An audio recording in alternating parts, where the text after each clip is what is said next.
அது அண்ணாமலை ஒரு பேட்டி கொடுத்துருக்காரு, பாஜக ஆட்சிக்கு வந்தோன்னா ஹிஜாப்லாம் அகற்ற தடை சட்டப்படும். இதெல்லாம் நல்லதா? அதெல்லாம் பேசலாம். முகமூடி மாதிரி புர்கா போட்டு வச்சுருக்காங்க, பார்த்தா மாற்று மத சகோதரியா இருக்குங்க. மூளையுள்ள முஸ்லிம்கள் அப்படி தவறா போக வேண்டாம். எது உண்மையோ வாழ்க்கை உண்மைதான், உண்மைதான்.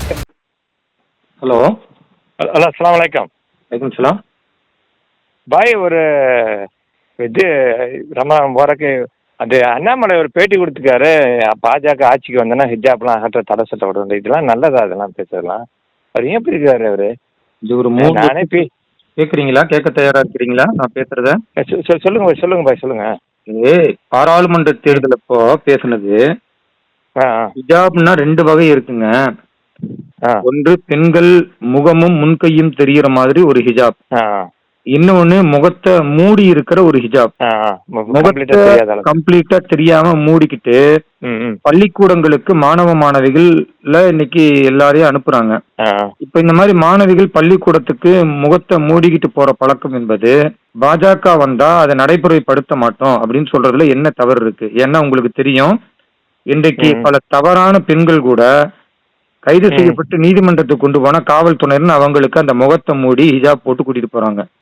இந்த முறை தவறானது. இத பாஜக அனுமதிக்காது. அது பெண்களை, குறிப்பா இஸ்லாமிய பெண்களை இழிவுபடுத்துற செயல். உண்மையாகவே இஸ்லாமிய பெண்கள் முகம் தெரிகிற அளவுக்கு தங்களுடைய செயல்பாடுகள் இருக்குமேயானால் அதை வரவேற்கிறோம். நீங்க கூகுள்ல போய் பார்க்கலாம், பாரத பிரதமரோட இஸ்லாமிய பெண்கள் எவ்வளவு பேர் புர்காவோட நிக்கிறாங்க. பிரதமர் எப்படி அவங்கள மகிழ்ச்சியோட பேசுறாரு என்பதெல்லாம் பார்க்கலாம். அதனால முகத்தை மூடிக்கிட்டு போறது என்பது சட்டம் ஒழுங்குக்கும் நிறைய பிரச்சனை ஏற்படுத்துது.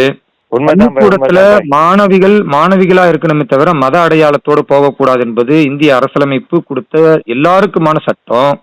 இத அண்ணாமலை அவர்கள் பேசும் பொழுது தேவையில்லாம அத மத ரீதியாக எதிர்க்கிறதும், இப்ப சமீப காலமா வாட்ஸ்அப்ல ஏதோ இஸ்லாமிய பெண்களுடைய உரிமையை பறிக்கிற மாதிரி முயற்சி எடுக்கிறதும் அது ஒரு தவறான செயல். புரியல, முஸ்லிம்களுக்கு புரியாம பிஜேபி எதிர்க்கணும் அப்படின்ற ஒரு கண்மூடித்தனமான போக்குல எதிர்க்கிறாங்க. கரெக்டா? இல்ல பாய், நீங்க சொல்றது உண்மைதான் பாய். அது சில பாருங்க, முகமூடி மாதிரி புர்கா போட்டு திருடுறாங்க, பார்த்தா மாற்று மத சகோதரியா இருக்குங்க. உங்க பேர் என்ன? நிறைய பாக்குறேன். உண்மைதான், ரஃபீக் பாய், முஸ்லீம் தான், ரஃபீக் என் பேரு. எங்க இருந்து பேசுறீங்க? இப்ப இல்ல பாய், நான் துபாயில இருக்கேன் பாய். நீங்க முதல்ல இஸ்லாமிய அமைப்புல அமைப்பு இருக்கும்போது உங்க பேச்செல்லாம் ரொம்ப கேட்டேன். இன்ஷால்லா நான் ஊருக்கு வந்தா பார்க்க வரேன் உங்களை. நன்றி, வாங்க. உள்ள எல்லா மக்களுக்குமே சொல்லுங்க, பாரதிய ஜனதா கட்சி அரசியலமைப்பின்படி செயல்படுகிற ஒரு கட்சி. எல்லாருக்குமான உரிமைகளை சமத்துவமா தரும். தேவையற்ற முறையில் இந்த எலெக்ஷன் வருது என்பதற்காக பிஜேபியை தப்பா மக்களிடத்துல காட்டணும், குறிப்பா இஸ்லாமியர் இடத்துல காட்டணும் திமுக முனைவது போன்று மூளையுள்ள முஸ்லிம்கள் அப்படி தவறா போக வேண்டாம். எது உண்மையோ உண்மைதான், உண்மைதான். இன்னொன்னு, உங்க பேஸ்புக்ல உங்களை எவ்வளவு பேரு, எனக்கு ரொம்ப வருத்தமா இருக்கு, எவ்வளவு இழிவா கமெண்ட் பண்றானோ. ஒவ்வொருத்தவங்களுக்கு ஒரு அதெல்லாம் எவ்வளவு சைப்பு தின்பு நீ சைச்சிட்டு, அதுக்கு உங்களுக்கு எல்லாம் கூலி கொடுப்பான். புரியுங்களா? நன்றிங்க, நன்றி.